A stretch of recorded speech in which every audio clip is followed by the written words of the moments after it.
This lecture is formally recorded. I welcome you all on behalf of legal activists and attorneys Pakistan. Today I am going to tell you about the personal statement writing and brief facts about Pakistan.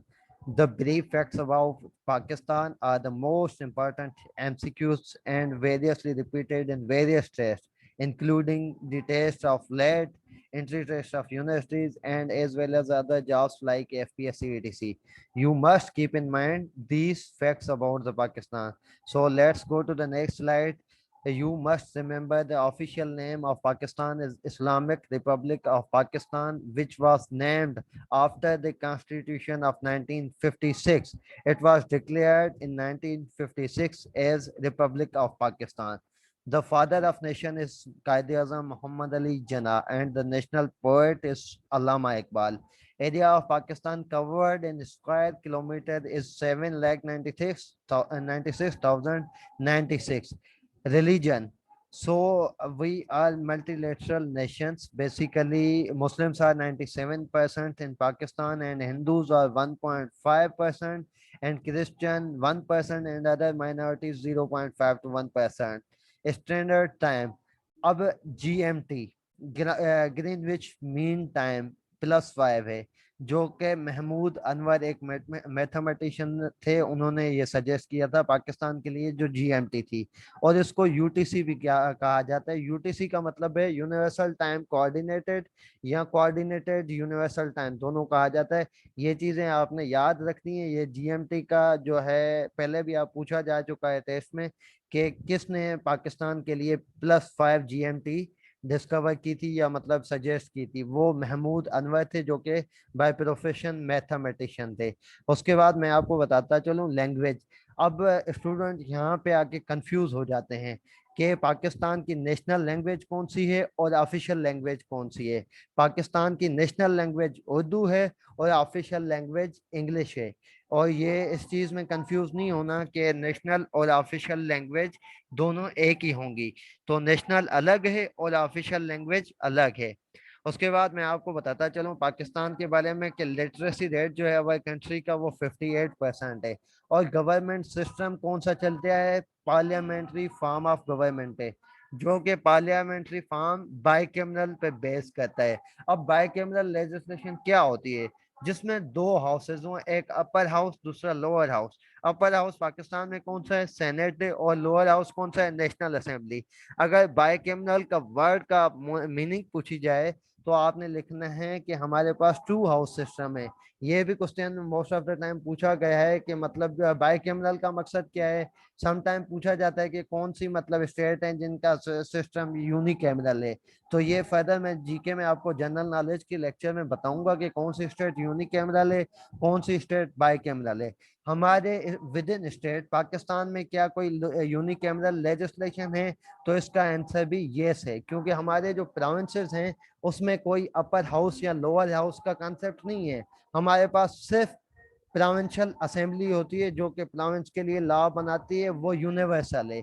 उसके बाद आ जाए पाकिस्तान का official map पे, जो मियां महमूद आलम ने सुरहंदी ने बनाया था। और दूसरी चीज ये कि हमारे पास कल्टीवेटेड एरिया कितना है, जिसपे हम एग्रीकल्चरल या मतलब कोई चीज प्रोडक्ट प्रोड्यूस करते हैं, वो है हमारे पास 22.75 मिलियन हेक्टेयर्स। अब हेक्टेयर्स में कितने एकर्स आते हैं, तो 2.4 समथिंग मतलब एकर्स हैं जो हेक्टर में कवर हो जाते हैं। और उसके बाद है सी पोर्ट। पाकिस्तान में सी पोर्ट कौन से हैं। अब यहाँ पे दो चीजें आती है, एक फिशिंग पोर्ट होता है, दूसरा सी पोर्ट होता है, जिसके थ्रू हम ट्रेड करते हैं। अब जिनके थ्रू हम ट्रेड करते हैं, इंटरनेशनल बॉर्डर्स हैं या इंटरनेशनल पोर्ट्स हैं, वो हमारे पास तीन है। एक कराची सी पोर्ट है, दूसरा बिन कासिम है, और गवादर है। इन चीजों के थ्रू, इन पोर्ट्स के थ्रू हम क्या करते हैं, इंटरनेशनली ट्रेड करते हैं। उसके बाद आ जाते हैं फिशिंग पोर्ट। अब फिशिंग पोर्ट हमारे पास तीन है, मनोरा, केटी बंदर एंड गवादर। ये चीजें आपको पता होनी चाहिए, क्योंकि ब्रीफ फैक्ट्स ऑफ पाकिस्तान में से most of the time question general knowledge में आ जाते हैं। अब उसके बाद आ जाए रिवर्स पे। रिवर्स हमारे पास जो इम्पोर्टेंट हैं वो काफ़ी हैं, सॉरी वो सिर्फ 5 हैं। बाकी तो काफ़ी रिवर्स हैं जो जनरल लेवल पे मतलब फ्लो करती रहती हैं। सो इंडस रिवर हमारी नेशनल रिवर भी है और पाकिस्तान की मतलब बिगेस्ट रिवर जिसे कहा जाए वो भी कह सकते। उसकी लेंथ इन किलोमीटर्स 2811 भी कहा जाता है, प्लस में 96 भी कहा जाता है। बट ये आजकल जो करंट एडिशन बुक्स की आ रही है उसमें 2896 लिखा हुआ है। So you have to follow the current edition. उसके बाद झेलम जिसकी लेंथ जो है 825 किलोमीटर है, चिनाब की 1242 किलोमीटर है, रावी की 901 किलोमीटर है और सुतलज की 1551 किलोमीटर है। तो फर्स्ट लेंथ के हिसाब से मतलब कौन सी है हमारे पास, इंडस है। नंबर 2 पे कौन सी होती है, कौन सी है, सुतलज है। थर्ड पे चिनाब है, फोर्थ पे रावी, फिफ्थ पे झेलम। ये चीजें आपने याद रखनी है कि कौन सी मतलब सीरीज वाइज आती हैं। Most of the time question इस तरह से रिपीट होते हैं कि फर्स्ट नंबर पे कौन सी है, सेकंड पे कौन सी है, थर्ड पे कौन सी है, फोर्थ पे कौन सी है, फिफ्थ पे कौन सी है। So let's go to next slide. अब ग्लेशियर्स का भी पूछा जाता है कि पाकिस्तान में जो बिगेस्ट ग्लेशियर है या मतलब हमारी फिलहाल ग्लेशियर है उसकी लेंथ कितनी है। सच एज हमारे पास 3 ग्लेशियर हैं, सियाचिन, बटोरा एंड बेल्टोरा। अब सियाचिन ग्लेशियर की लेंथ जो है 70 किलोमीटर है, बटोरा की 55 किलोमीटर है, बेल्टोरा की 62 किलोमीटर है।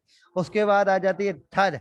थर की मोस्ट ऑफ द टाइम वो लोकेशन पूछ लेते हैं कि फिलहाल थर, सच एस थर की सॉरी थर डेजर्ट की लोकेशन कहाँ पे है, तो वो ऑब्वियसली सिंध में है।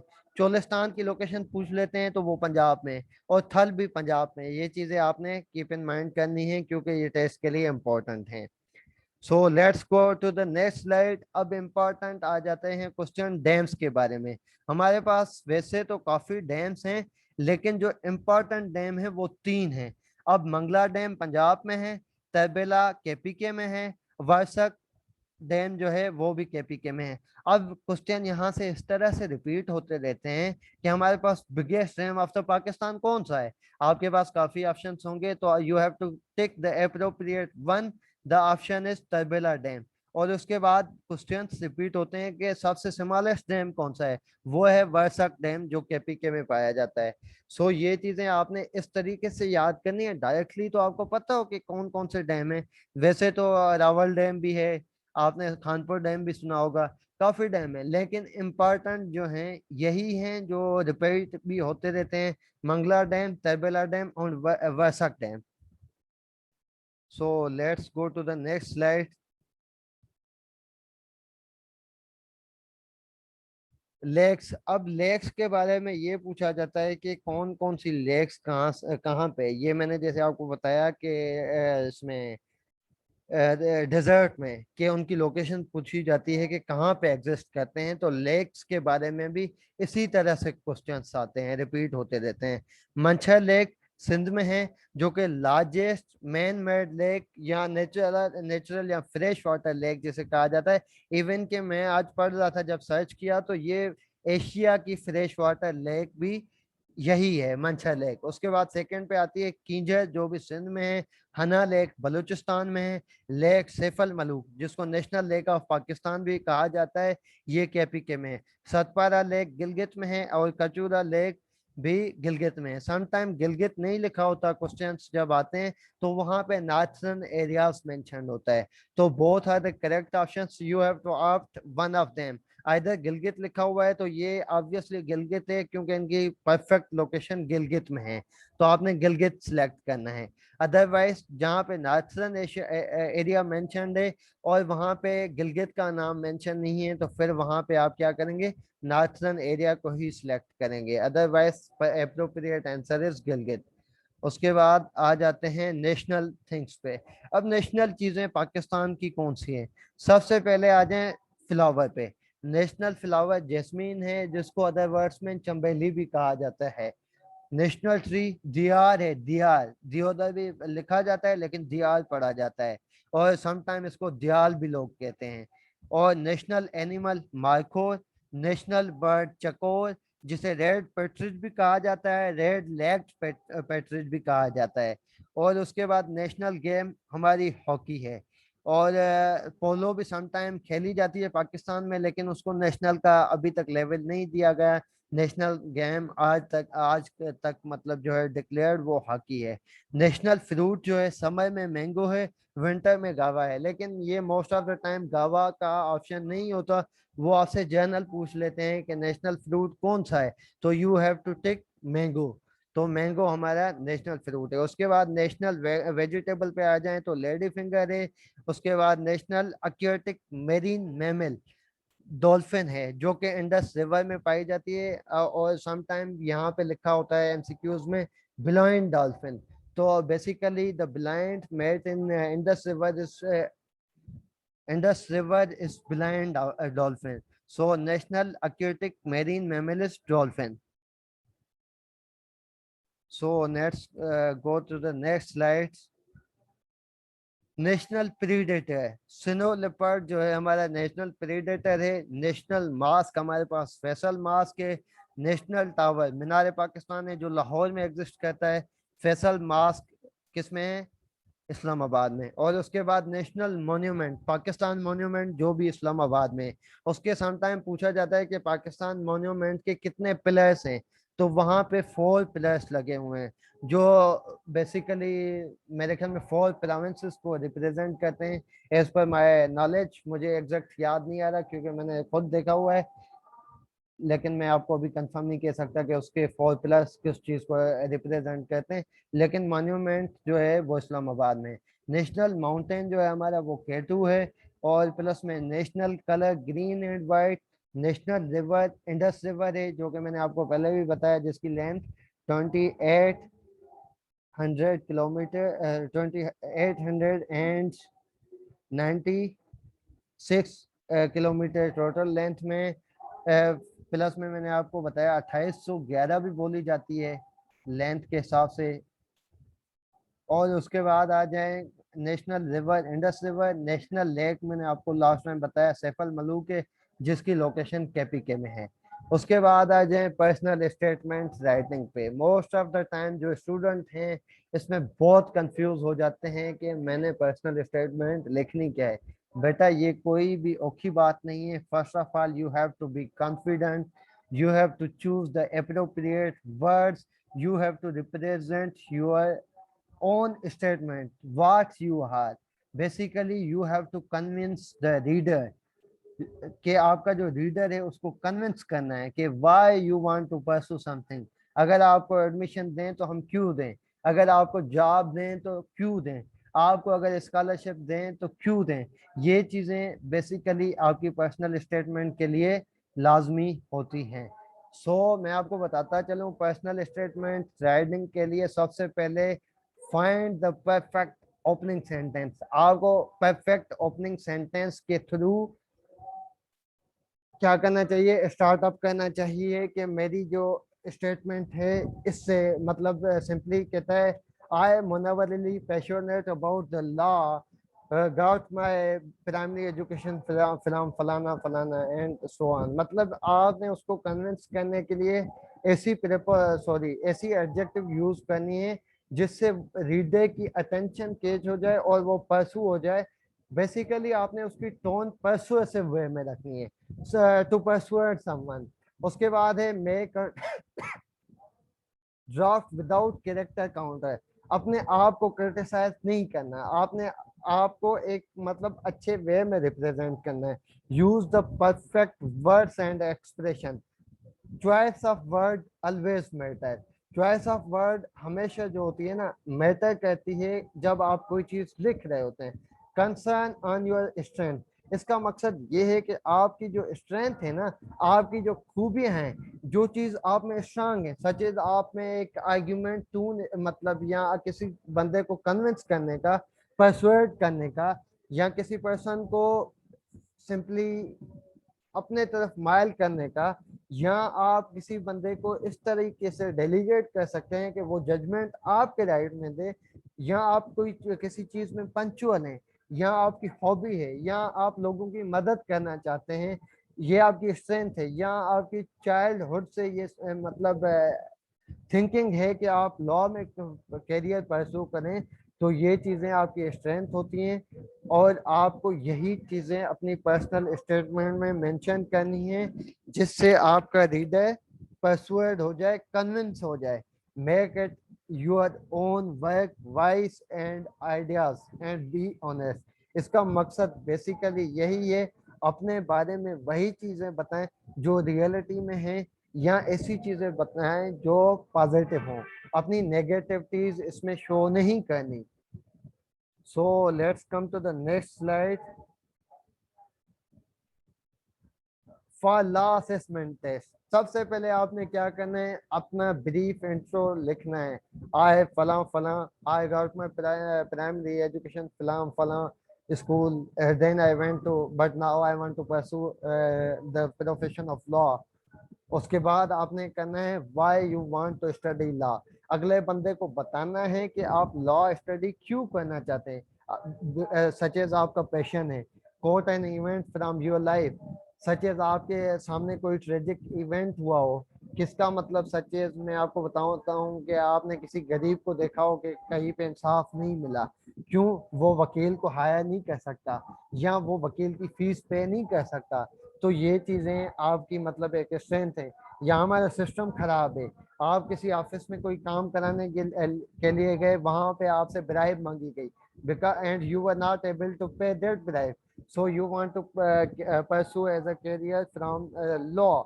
तो आप लॉ में आके उस चीज को सीधा करना चाहते हैं, सिस्टम को ठीक करना चाहते हैं, नेशनल लेवल पे मतलब एक चीजों को मैनेज करना चाहते हैं, इसलिए आप लॉ का कैरियर परसू करना चाहते हैं, या एडमिनिस्ट्रेशन ऑफ जस्टिस के लिए आप वर्क करना चाहते हैं।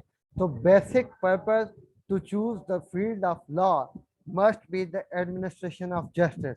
तो सो आपसे आप जब भी पर्पस का लिखें तो उसमें एक चीज मेंशन कर लें कि मेरा काम ये है कि मैं लोगों को असिस्ट करूं कि उनको इंसाफ मिल सके। तो ये आपके लिए एक बेहतर पर्सनल स्टेटमेंट साबित हो सकती है, और इस वर्ड से आपका जो रीडर है वो कन्विंस हो जाएगा। और कंक्लूजन में आपने यही देना है कि यही ऊपर जो आपने इवेंट दिए हैं, पर्पस बताए, यही वजूहत हैं जिनके बेसिस पे मैंने डिसाइड किया कि मैं लॉ की फील्ड को चूज करूं। सो बेसिकली इंट्रोडक्शन से स्टार्ट करना है, उसके बाद आपने अपनी लाइफ के बारे में और पर्पस के बारे में बताना है, इवेंट देना है, उसके बाद उसको कंक्लूड करना है कि यही वजूहत हैं जिसकी वजह से मैं लॉ में अपना करियर परस्यू करना चाहता हूँ। अब आगे मैं आपको एग्जांपल भी देता हूँ कि कौन से वर्ड यूज करने हैं, कौन से पर्पस या कौन सी मतलब मेन स्टेटमेंट है जो आपने लाजमी लिखनी है। आपने बेसिकली इसमें रटाफिकेशन का कोई कंसेप्ट नहीं होता। हर बंदे की वेराइटीज या चॉइसेस या हर बंदे की skills person to person vary करती हैं, बट आपने सिर्फ इतना देखना है कि वो चीज़ें मेंशन करनी है जिससे आपका जो रीडर है या एग्जामिनर है वो कन्विंस हो जाए। और वो मतलब सिंपली इसका मकसद ये होता है कि आप वहाँ पे समझो कि उस बंदे की शेप में वो चीज़ उसको बता रहे होते हैं, और उसके माइंड को इस तरीके से डील कर रहे होते हैं कि बेसिकली वो उसके ही आइडियाज हैं, वो यही काम करना चाहता है। तो इस हिसाब से आपको पर्सनल स्टेटमेंट लिखनी चाहिए। So personal statement basically is to convince the examiner that why you want to pursue as your profession as a profession of law to bring change in the society। मैंने आपको बताया कि आप क्यों लेना चाहते हैं, आपका कंसेप्ट होना चाहिए I want to bring change in the society because there are mismanagement in the department of state, there is bribe in every department, corruption, jobbery, nepotism, favoritism, सारी चीज़ों को देख के फाइनली आप तंग आए, और आपने यही प्रोफेशन इसलिए चूज किया कि लोगों के राइट्स को आप डिफेंड कर सकें, और अपने वॉइस के थ्रू लोगों को उनके लीगल राइट्स तक पहुंचा, मतलब वो क्या कहते हैं, अवेयरनेस दे सकें। तो ये चीज़ें आपकी मेन होगी। या एडमिनिस्ट्रेशन ऑफ जस्टिस का मैंने आपको कॉन्सेप्ट बताया कि आपका ये एम है कि लोगों को जस्टिस मिल सके। लोग गरीब हैं, वो वकील हायर नहीं कर सकते, फीस पे नहीं कर सकते। जो वकील हैं वो इतने कॉम्पिटेंट मतलब एग्जिस्टिंग, ये आपने चीज़ नहीं लिखनी क्योंकि ये प्रोफेशन की एक मतलब सिंपली मैं आपको बताऊं कि नेगेटिव में आ जाएगी, ये चीज़ आपने मेंशन नहीं करनी। वैसे मैं आपको बता रहा हूँ कि लोग जो हैं वकील के पास जाते हैं वकील डिले करते हैं, जिस वजह से उनको जस्टिस नहीं मिल सकता। मतलब हाजिरी पे हाजिरी, जैसे तारीख पे तारीख वाला आपने एक मीम सुना ही होगा। तो बेसिकली यही कॉन्सेप्ट है, आप इसको चेंज लाना चाहते हैं। और टू हेल्प द हेल्पलेस, जिनकी कोई हेल्प करने वाला, सच एज विडोज हैं, ऑर्फन्स हैं, या यतीम बच्चे हैं जिनका कोई नहीं है। तो सक्सेशन वाले केसेस आते हैं मोस्ट ऑफ द टाइम, जिनके पास कुछ नहीं होता, उनकी हेल्प करनी है। तो ये आपकी मेन मतलब एम्स एंड मोटिव्स होने चाहिए कि मैं इस वजह से इसको मतलब प्रोफेशन को चूज कर रहा हूँ। To support the needy and poor, to serve for the nation. ये एक बेहतर जुमला है कि आप अपनी नेशन को सर्व करना चाहते हैं इस प्रोफेशन को चूज करके। उसके बाद अपना कुछ एक्सपीरियंस गेन करके जुडिशरी में जाना चाहते हैं। जुडिशरी में क्यों जाना चाहते हैं, ये आपका बचपन से एम है। तो इस तरीके से आप बच्चों को, सॉरी, अपने एग्जामिनर को परसुएट कर सकते हैं कि मेरा यही मोटिव है, इस मोटिव को देख के मैं इसलिए ये लॉ को चूज करने आया हूँ। उसके बाद law admission test, personal statement is an overview of your own ideas. Personal statement can have many uses. Its purpose is always based around selling yourself to the reader. आपने अपने आप को, जो एग्जामिनर है उसको बेच देना है। मतलब वो इस तरीके से बेच नहीं देना कि पैसे ले लिए और बेच दिया। आपने उसको इस तरीके से कन्विंस करना है कि हाँ बिल्कुल आपके AIIMS and objectives in future clear हैं, इस वजह से आप लॉ को चूज करना चाह रहे हैं। तो ये चीजें आपने लाजमी कीप इन माइंड करनी है while writing the personal statement. उसके बाद आए नेक्स्ट पे। अब ये मैंने आपके लिए एक एग्जांपल लिखा हुआ है जिसमें मैंने बेसिकली मेंशन किया हुआ है इंट्रो का फर्स्ट में ये मैंने जो डॉट डॉट दिए हैं इसका मतलब ये है कि यहाँ पे आपने इंट्रोडक्शन देना है। उसके बाद मैं आपको पर्पस बता रहा हूँ, पर्पस लिखा हुआ है मैंने बेसिकली, आपने कंक्लूड खुद करना है। और प्लस में इस पर्पस के अकॉर्डिंगली चलें, या आप अपनी कोई मतलब स्टेटमेंट लिखते हैं, ये आपकी मर्जी है।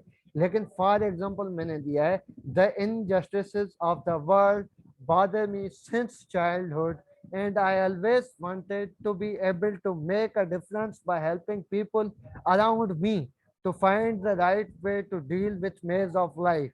Law is in fact the bedrock of society, which allows society to maintain the process of societal order, and therefore it has a big impact on everyone's lives.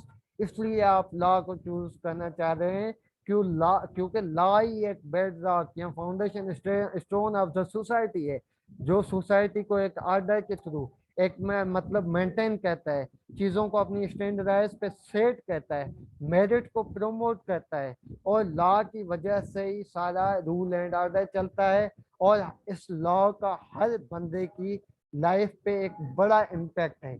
और आपने पहली चीज़ क्या लिखी, इसलिए लिखी कि जो दुनिया में या हमारे कंट्री में जो इनजस्टिस हो रहा है, नाइंसाफी हो रही है, आप लिख सकते हैं कि मैंने फिलहाल बंदे को देखा कि उसके साथ इस केस में नाइंसाफी हुई, जिसकी वजह से मैं परसुएड हुआ, इसकी वजह से मैंने लॉ के प्रोफेशन को चूज किया। अब ये मेरा चाइल्डहुड से एम था कि मैं लॉ को कंटिन्यू करूं। इसलिए कंटिन्यू करूं कि सोसाइटी में इनजस्टिस बहुत है, लोगों के साथ ज्यादती होती है, नाइंसाफी होती है, उनको राइट की मतलब वो अवेयरनेस नहीं है, उनके कौन से लीगल राइट्स हैं। सच एज बिजली वाले हमारे साथ बहुत नाइंसाफी करते हैं। मैं आपको सिंपल एक मिसाल देता हूँ। बिजली वाले बगैर नोटिस दिए मीटर काट जाते हैं, बगैर नोटिस दिए डिडक्शन लगा जाते हैं। ये भी एक इनजस्टिस के जमने में फाल होता है। पुलिस सही से इन्वेस्टिगेशन नहीं करती, ये भी इनजस्टिस में फाल करता है। आपने फिलहाल कोई लाइफ का इवेंट देखा कि जिसमें ये हुआ कि पड़ोस में कोई केस हुआ जिसमें एक बंदा था जो कि केस में इन्वॉल्व नहीं था, लेकिन उसको पुलिस ने इलीगली केस में फंसा दिया, तो ये भी इनजस्टिस है। इस तरह के आप इवेंट कोट करके उसमें अपनी पर्सनल स्टेटमेंट में लिखेंगे, तो ऑब्वियसली आपका रीडर या एग्जामिनर परसुएड होके ऑब्वियसली आपको मैक्सिमम मार्क्स अवार्ड कर देगा। ये जो मैंने 4-5 लाइन लिखी हुई है, पैराग्राफ लिखा हुआ है, बेसिकली ये पर्पस में है कि आपका पर्पस यही था। क्यों था उसका रीजन मैंने आपको ऊपर मेंशन किया हुआ है, injustice with in the society. जब मैं आपको पैराग्राफ राइटिंग का बता रहा था, उसमें मैंने आपको बताया था टॉपिक सेंटेंस का। अब टॉपिक सेंटेंस का बेसिकली मेन वर्ड या थीसिस स्टेटमेंट इनजस्टिस है यहाँ पे इस जुमले में या इस पैराग्राफ में, जो फर्दर इसको परसुएट करने के लिए आगे लेके जा रहा है कि ये चीजें होती है सोसाइटी में, इसलिए ये मतलब इस चीज को इस तरीके से डील किया जाए। इस वजह से मैंने लॉ के प्रोफेशन को चूज किया है। So let's go to the next slide. अब नेक्स्ट एग्जांपल की तरफ चलते हैं। अब यहाँ पे नेक्स्ट एग्जांपल है, उसमें पहले आपने इंट्रो देना है। आई फला want to pursuit law as a profession for my further life as a future. मतलब आप फ्यूचर में आप जज बनना चाहते हैं, ये आपका एम है। अब नीचे आपने जब पर्पस के सेंटेंस पे आना है तो आपने ये लिखना है, my interest in law stems from a fascination which resolved in conflict and the important contribution it makes to our society. I view law as a career in which I will have the opportunity to improve the lives of others and able to evaluate the nature of human relationship. Basically इसमें यही कहना चाहता है कि law का profession या career में इसके लिए चूज करना चाहता हूँ क्योंकि यहाँ पे काफी अपॉर्चुनिटीज हैं to improve the life of other, to sustain their legal right, to assist them legally, to protect and aware them with legal rights, and to remedize them while there is violation of their rights, and to administer them with the administration of justice, to get them hasty justice। Because मैंने आपको delay का concept बताया कि यहाँ पे हमारे पास काफी delay होती है एडमिनिस्ट्रेशन ऑफ जस्टिस में। सो ये चीजें आपने पर्सनल स्टेटमेंट में याद करनी है, सॉरी याद नहीं करनी, कंसेप्ट में रखनी है कि रीडर को इस हवाले से आपने परसुएट करना है।